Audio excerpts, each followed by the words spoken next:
La rencontre des maires de la République centrafricaine s'ouvre ce lundi 15 décembre 2014 à Bangui, la capitale. L'objectif de cette réunion est de contribuer à la réconciliation des populations et de rendre possible le retour des personnes déplacées, une initiative qui, pour les observateurs, est à saluer. Sur le principe, toutes les initiatives qui visent à rétablir la paix et donc à installer un esprit de dialogue dans ce but-là sont les bienvenus.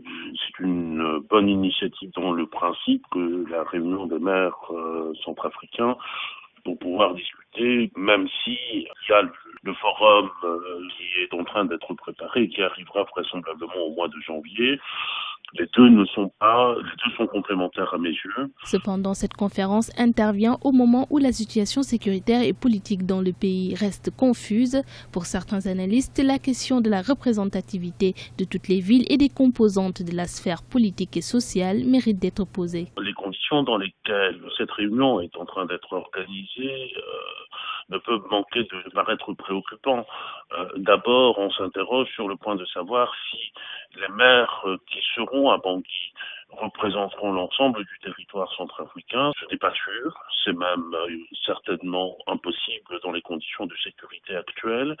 Et puis, par ailleurs, s'agissant d'un dialogue inclusif pour la paix entre Centrafricains, on peut s'interroger sur la nécessité de la présence du maire de Paris, du maire de Brazzaville, etc.